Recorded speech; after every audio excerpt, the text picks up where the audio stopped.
وعلیکم السلام۔ بسم اللہ الرحمن الرحیم، صفحہ نمبر 77۔ کہاں سے بھائی؟ مثال العرض علی الخبر المشہور۔ دیکھیے، سنت کے دلیل ہونے کی جو ہے کچھ شرائط ہیں۔ ان میں سے سب سے پہلی شرط یہ ہے کہ وہ کتاب اللہ کے مخالف نہ ہو۔ سمجھ میں آ گیا نا؟ دوسری شرط ہے سنت مشہورہ کے مخالف نہ ہو۔ اب اس کو جو ہے سنت مشہورہ پر پیش کر کے دیکھیں گے۔ اگر سنت مشہورہ میں جو ہے سے اگر وہ خبر واحد سنت مشہورہ کے خلاف نظر آتی ہو تو ہم اس کو جو قبول نہیں کریں گے، بلکہ اس کی کوئی تعویل کر دیں گے۔ اس کی مثال دے رہے ہیں، وہ مثال العرض علی الخبر المشہور، خبر مشہورہ پر پیش کرنے کی مثال ہے روایت القضاء بشاہد و یمین۔ ہو گیا نا وہ؟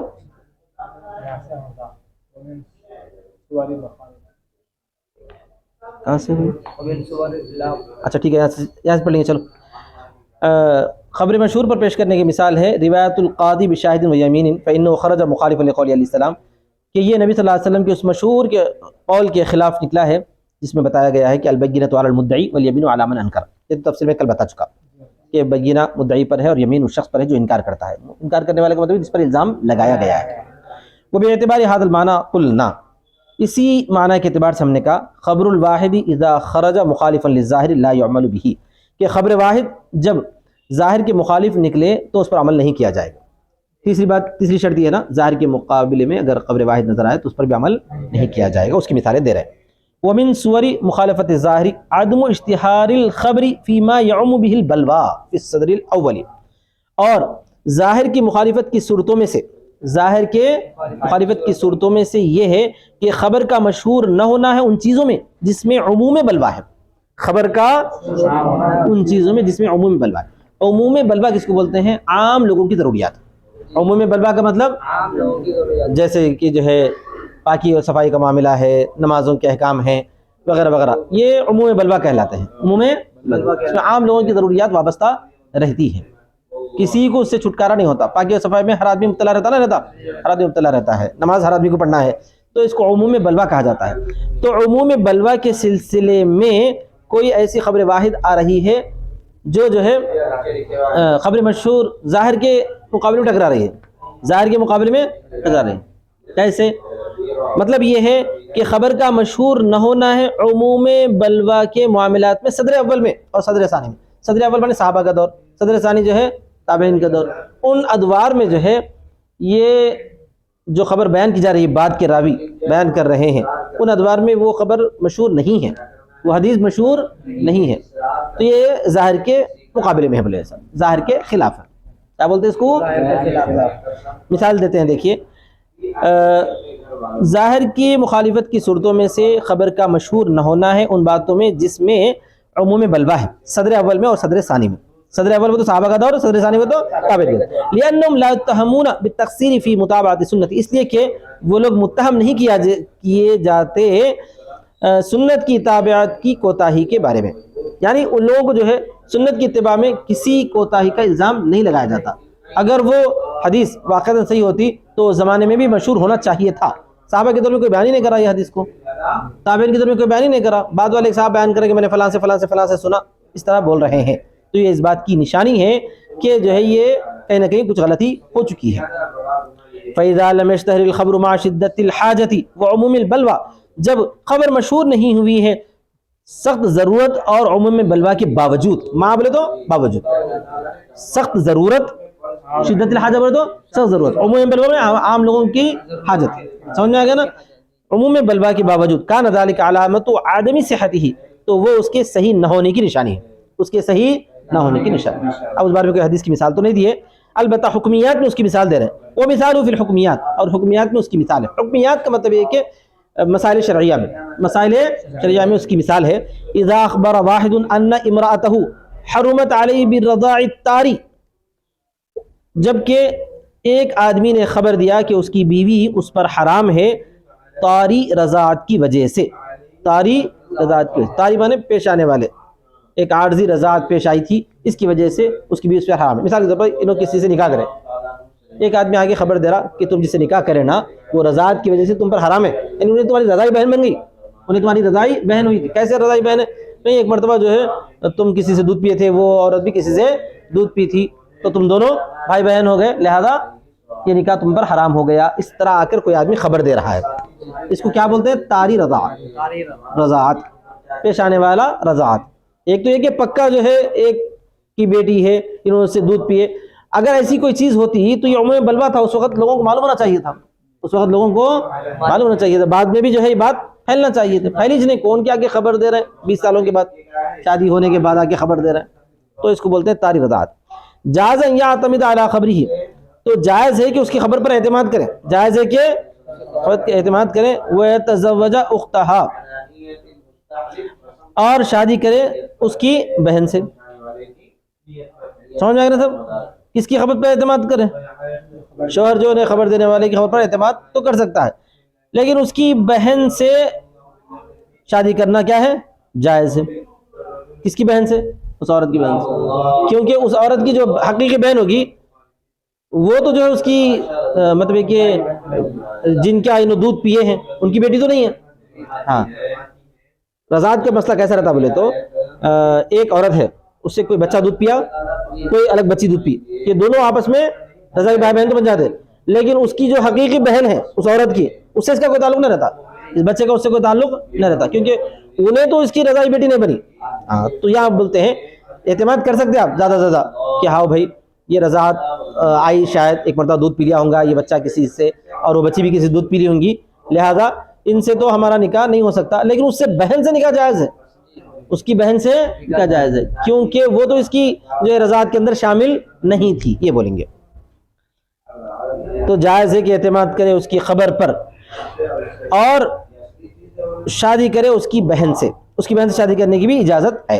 اچھا، وَلَوْ أَخْبَرُوا أَنَّ الْعَقْدَ كَانَ بَاطِلًا بِحُكْمِ الرَّضَاعِ، اور اگر اس نے خبر دیا کہ عقد جو ہے باطل تھا رضاعت کی حکم سے، رضاعت کے حکم سے کیا عقد باطل تھا، تو لا يقبل خبرہ، اس کی خبر کو قبول نہیں کیا جائے گا. عقد ہی باطل ہوا، اگر انہیں ایسا دلیل دے رہا ہے تو اس کو قبول نہیں کریں گے، صرف اعتماد کر سکتے ہیں کہ انہیں رضاعت کی وجہ سے حرام ہوئی ہے، تو جو ہے شادی نہیں کرنا چاہیے. شادی ہونے کے بعد عقد حرام ہوا تھا بولے تو پھر اس وقت جو ہے عقد باطل نہیں قرار دیا جائے گا، کیونکہ عقد تو اب ثابت ہو چکا ہے، عقد ثابت ہو چکا ہے، کیونکہ عموم بلوا کے خلاف انہیں آ کے بول رہا ہے. پہلے بول دیا تھا تو اعتماد کر کے آپ نکاح مت کرو، اعتماد کر کے کیا کرو؟ نکاح مت کرو. ہو چکا ہے اس کے بعد آ کے بول رہا ہے عقد باطل ہو چکا ہے بولے تو اس وقت اس کی بات کا کوئی اعتماد کرنے کی ضرورت نہیں ہے. اگر کوئی گواہ آ کر گواہی دے رہے ہیں تو وہ الگ چیز ہے، یہاں پر ایک آدمی خبر دے رہا ہے تو اس پر اعتماد کر سکتے ہیں شادی سے پہلے. عقد باطل ہو گیا بول کے بولنے کے بعد پھر اعتماد کرنے کی ضرورت نہیں ہے. آئی بات سمجھ میں؟ وَكَذَلِكَ إِذَا أُخْبِرَتِ الْمَرْأَةُ بِمَوْتِ زَوْجِهَا أَوْ طَلَاقِهِ إِيَّاهَا وَهُوَ غَائِبٌ، اسی طرح جب خبر دی گئی عورت کو اس کے شوہر کے مرنے کی یا اس کو طلاق دینے کی اور وہ غائب ہے، جاز ان تعتمد علی خبری، تو جائز ہے کہ انہیں اس کی خبر پر اعتماد کر سکتی ہے. کوئی عورت ان کی بیوی آ کے بول دی، ان کی بیوی کو کوئی آگے بول دیا کہ بھئی تمہارے شوہر صاحب چلے گئے، اب انہوں جو ہے ان سے غائب تھے، کئی دن تک غائب تھے، تب انہیں بیچاری اعتماد کر سکتی، اور بھئی اتنے دنوں سے غائب ہے، کوئی فون نہیں، کوئی آتا نہ، کوئی پتہ نہیں، 4 مہینے 1 سال تک انتظار کرنا کم سے کم. تو اب انہیں بول دیا جائے انہوں مر گئے، بات ختم ہو گئی. وہ جو ہے جہاز گرا نا، وہاں پہ انہوں تھے، یعنی تو ٹرین کا حادثہ ہوا. ایسے ہمارے ایک دوستوں میں ہوا تھا، ٹرین میں بم دھماکہ ہوا تھا، انہیں جو ہے مدرسے سے غائب ہو گیا. میرے ساتھ واقعہ پیش آیا. اس کے رشتہ دار میرے پاس آئے، میں دیوبند میں پڑھتا تھا، انہیں سہارنپور میں پڑھتا تھا، اب ایک مسجد کا امام ہے، انہیں سہارنپور میں پڑھتا تھا، اس کو آ کے زبردستی کو سہارنپور میں ڈال دیے. میرے پاس آیا 1-2 مرتبہ بیچ میں دیوبند کو آ کے بولا مجاہد وہ میرے سے نہورا میں آئے پڑھائی وڑھائی اپنا عالم کورس نہیں پڑھ سکتے. نہیں آخری وقت میں نہیں، 4 میں کچھ تھا شاید، میں جو ہے اس وقت ہفتوں میں تھا، دیوبند میں ہفتوں میں دور میں تھا، انہیں پیچھے تھا، عمر میں ہمارے برابر ہے مگر پیچھے ہو گیا، انہیں لوڈو میچ پڑ گیا. تو جو ہے میں بولا ارے پڑھ لے بھائی، اتنی دور سے آیا، حیدرآباد سے اتنی دور سفر کر کے آیا کرا، پڑھ لے ایسا سب. تو نہیں بولا، میں سمجھا رہا تھا، اب اس سے زیادہ اب میں کیا کر سکتا، چلے جاؤ، نہیں بول سکتا نا. تو اس کے بعد کیا ہوا، 2-4 دن کے بعد اس کے رشتہ دار جو ہے فون ان کا تو نہیں تھا چکر. محمد جان صاحب اس کے دادا اور دوسرے لوگ جو ہے دیوبند کو آئے آ کے وہ ہمارا پوترا کہاں ہے, ہمارا میرے کیا کہاں ہے, ارے نہیں انہیں مدرسے میں نہیں کہتے, انہیں جو ہے کہاں کی غائب ہو گیا. وہاں اس وقت اتفاقاً دلی میں جو ہے ٹرین میں ایک بم دھماکہ ہوا تھا اس میں مر گیا کیا پتہ ہی نہیں. تقریباً مہینے 1.5 مہینے تک جو ہے انہیں غیبی تھا. انہیں اس واسطے گھر کو نہیں آیا, گھر گئے تو اس کے بعد جو ہے مارتے کیا ڈر گیا انہیں, بابا دادا ماریں گے وہ چھوڑیں گے نہیں, دادا نہیں بابا مارنے کے بہت امکان تھا کہ وہ چھوڑیں گے نہیں. بلکہ انہیں جو ہے ورنگل ڈسٹرکٹ میں کوئی ملک بول کے ایک گاؤں ہے, وہ گاؤں میں جو ہے کہ کس کے پاس رہ گیا, ایک مسجد میں امامت بھی شروع کر دیا.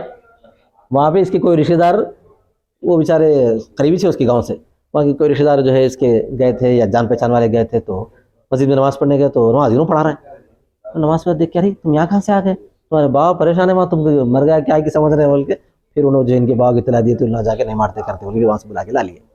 تو ویسے کوئی قصہ ہو گیا سمجھو ان کے ساتھ بھی. تو ان کی بھی کوئی آگے بول دیے وہ بم دھماکہ ہو گیا, اس میں تمہارے شوہر جو ہے مر گئے, تو بیچاری اعتماد کر سکتے ہیں. جازن تعتمد علی خبری وتتزوج بغیری, تتزوج ان کے اوپر اگر اس کا عطف کر لیے تو تعتمدہ پہ, اور اس کے علاوہ دوسرے سے انہیں شادی کر لے سکتی ہے. بولنے والا بول سکتا اب عدت گزار لو, اس کے بعد میں نہیں بولنا نہیں ہے تیار ہوں بول کے, عدت گزار لو بولنا خالی تچ کیا بولنا, کیونکہ عدت کے دوران جو ہے بولنے کا نہیں اشارہ دینے کا ہے, عدت گزار لو. ویسے میں بھی خالص ہوں, بات کے بعد دیکھا جائے گا کوئی نہ کوئی نظم ہو جائے گا. واللہ کیا بول رہا, وَلَوْ اشْتَبَهَتْ عَلَيْهِ الْقِبْلَةُ وَلَوْ اشْتَبَهَتْ عَلَيْهِ الْقِبْلَةُ. یہ حکمیات میں اور مثال ہے. ایک آدمی کی گواہی کا کیا اعتبار ہے خبر کا, اگر جو ہے اس پر قبلہ مشتبہ ہو جائے, فَأَخْبَرَهُ وَاحِدٌ عَنْهَا, اگر ایک آدمی اس کو خبر دے دے, وَجَبَ الْعَمَلُ بِهِ, اس پر عمل کرنا کیا ہے واجب ہو جاتا ہے. سمجھ میں آ گیا, کیونکہ وہاں پر جو ہے ظاہر کے خلاف نہیں ہے, وہ وہاں پر ظاہر کے خلاف نہیں. ظاہر کے خلاف اگر ایک آدمی آ کے خبر دے رہا تو اس کو نہیں مانتے. سمجھ میں آ گیا نا, تب کچھ بھی نہیں ہے. اب یہ شوہر کا غائب رہنا اتنے دنوں سے وہ ظاہر کے خلاف نہیں ہے, ان بھی ڈھونڈتے رہتی. اگر پتہ چلا, ویسے کوئی آدمی جو ہے تھوڑے دن کے بعد کہتے تھے آ کے کوئی اگر بول دیا کہ تمہارے شوہر مر گئے, تو اس پر اعتماد کر سکتی ہے اور نہیں کر سکتی. کئی دن غائب رہے تو جو قصہ رہتا. سمجھ میں آ گیا نا, ختم ہوتے رہتی. وَلَوْ وَجَدَ مَاءً لَا يُعْلَمُ حَالَهُ فَأَخْبَرَهُ وَاحِدٌ عَنْ النَّجَاسَةِ لَا يُتَوَضَّأُ بِهِ بَلْ يَتَيَمَّمُ. اور اگر کوئی پانی پایا, نہیں جانتا ہے اس کا حال, یعنی ایسا پانی ملا جس کا کوئی حال معلوم نہیں ہے, انہیں پاک ہے ناپاک ہے پانی, ایک آدمی آ کے بولا کہ وہ ناپاک ہے, کیا بولا وہ ناپاک ہے, تو پھر کیا کرنا, اس وضو نہ کرے. کیوں نہ کرے, کیونکہ وہ ظاہر کے خلاف نہیں مطابق ہے. ہو سکتا نا ناپاک پانی, کہیں بھی گھڑے میں پانی رہا تو وہ ہوتا نہیں ہوتا, اس پر وضو, اس سے وضو نہ کرے بلکہ تیمم کرے. بات ختم ہو گئی. سمجھ میں آ گیا نا سب. تو یہ سب باتیں کیا ہے, خبر واحد پر عمل کرنے کی کچھ شرائط ہیں. انہی شرائط میں سے 3 ایسی شرطیں ہیں کہ وہ ظاہر کے, وہ تیسری شرط ہے. پہلی شرط کتاب اللہ کے خلاف نہ ہو, سنت مشورہ کے خلاف نہ ہو, ظاہر کے خلاف نہ ہو. اس کے بعد آخری ایک چھوٹی سی چیز ہے, خبر الواحد حجت فی 4 مواضع. خبر واحد, ایک آدمی کی خبر حجت ہے 4 جگہوں. اب ایک آدمی کی خبر کا مطلب یہاں پر جو ہے حدیث شریف کے بارے میں نہیں بتایا جا رہا. ایک عام مومن بھی کوئی خبر دیتا ہے, جیسے کہ حدیث شریف میں معتبر ہے, ویسے ہی ایک عام مومن کی بھی خبر معتبر ہوتی ہے چند مقامات پر. سمجھ میں آ گیا نا. وہاں پر گواہی کی ضرورت نہیں ہے. عام طور پہ عدالت وغیرہ میں کیا ہونا پڑتا ہے, گواہی ہونا پڑتا ہے. اور اگر گواہی نہ بھی ہو تو چند مقامات ایسے ہیں جہاں پر ایک آدمی کی خبر کا بھی اعتبار, بولو دیکھیے وہ ہے خبر الواحد حجت فی 4 مواضع. خبر واحد حجت ہے 4 جگہوں میں, یاد رکھنا. خالص حق اللہ تعالی ما لیس بعقوبت, خالص اللہ تعالیٰ کا حق جس میں سزا نہ ہو. جیسے پانی کا معاملہ آ گیا, بیچ چاند کا معاملہ آ گیا. سمجھ میں آ گیا نا سب. خالص اللہ کا حق ہے یہ, جس میں کیا ہے کوئی سزا نہیں ہے. ہاں, حلال و حرام کا مسئلہ آ گیا, گوشت بک رہا ہے ایک دکان میں, کوئی آدمی نے خبر دیا بالکل حلال ہے, بالکل کوئی مسلمان خبر دیا تو آپ مان لے سکتے. آپ کیا کر سکتے ہیں, خالص اللہ کا حق ہے وہ گوشت کھانا. اگر انہیں نعوذ باللہ حرام بھی کھا لیا تو کسی کا نقصان تو نہیں ہوا نا, کس کا ہوا, اللہ کا حق ضائع ہوا کہ اللہ تعالیٰ نے حلال کا حکم دیا تھا لیکن انہیں حرام استعمال کر لیا. یہ نمبر 1. خالص حق اللہ تعالی ما لیس بعقوبۃ, جس میں سزا نہ ہو. اگر سزا کا معاملہ آ گیا تو پھر کیا ہو جاتا ہے, گواہی ضروری ہو جاتی ہے, اور وہ الگ الگ ہے. قتل کی جگہ پہ الگ ہے, زنا کی جگہ پہ الگ ہے گواہوں کا. وخالص حق العبد ما فيه الزام محض، اور خالص بندے کا حق، نمبر 2 خالص بندے کا حق جس میں محض الزام ہے، جس میں محض الزام ہے، الزام لگتا ہے مگر اس پر اس سے کوئی چیز چھین کر دوسرے کو نہیں پہنچائی جا رہی، ایسا۔ وخالص حقہ ما لیس فیہ الزام، اور خالص بندے کا حق جس میں الزام نہ ہو، سمجھ میں آ گیا؟ نمبر 3 کیا؟ بندے کا حق جس میں کوئی الزام نہ ہو، یہ بھی ایک شکل ہے۔ آگے دیکھیے وخالص حقی ما فی الزام من وجہ، اور خالص بندے کا حق جس میں ایک طریقے سے الزام ہو، چاروں کے الگ الگ احکام ہیں، ایک آدمی کی خبر 4 جگہوں پر معتبر ہے، خالص اللہ کے حق میں جس میں سزا کا مسئلہ نہیں ہے، نمبر 2 کیا ہے؟ خالص بندے کے حق میں جس میں الزام ہے، جی خالص بندے کا حق جس میں کسی طریقے سے الزام ہو، یہ نمبر 4 ہے، سمجھ میں آ گیا نا؟ اب ہر ایک کے الگ الگ جو ہے وہ ہے احکامات، اور ساتھ میں مثال بھی دیتے ہیں۔ اما الاول، پہلی چیز فیقبل فی خبر الواحد، خالص اللہ کا حق جس میں کوئی سزا وغیرہ سے تعلق نہیں رہتا، تو اس میں ایک آدمی کی خبر قابل قبول ہے، سمجھ میں آ گیا نا؟ فإن رسول اللہ صلی اللہ علیہ وسلم قبل شہادت العرابی فی ہلال رمضان، جیسے کہ رمضان کے چاند کے بارے میں ابھی میں ذکر کرا کہ رسول اللہ صلی اللہ علیہ وسلم نے اعرابی کی گواہی کو قبول فرمایا ہے رمضان کے چاند کے بارے میں۔ خالص اللہ کا حق ہے، اس میں جو کوئی سزا وغیرہ نہیں ہوتی کسی کو، اگر روزہ رکھ لیے تو نہیں رکھے تو، سمجھ میں آ گیا نا؟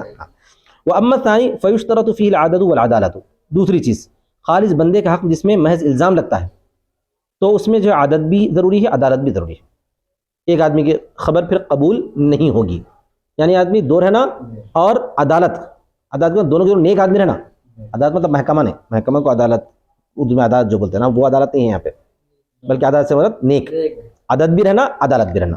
خالص بندے کا حق جس میں الزام لگتا ہے، یعنی اس نے میری چیز چھین لی، اس نے جو ہے میرا نقصان کیا، یہ سب کیا ہے؟ یہ بندے کا حق ہے اور اس پہ الزام لگ رہا نا، ہاں۔ نمبر 3 ونظیر، اچھا اس کی مثال ہے ونظیر المنازعات، اور اس کی نظیر کیا ہے؟ جھگڑے ہیں۔ واما الثالث فیقبل فی خبر الواحد، اور بہرحال تیسرا تو اس میں خبر واحد کی کو قبول کیا جائے گا، عدلا کان و فاسقا، چاہے وہ عدل والا ہو یعنی نیک آدمی ہو یا فاسق آدمی ہو۔ کون سی چیز ہے وہ؟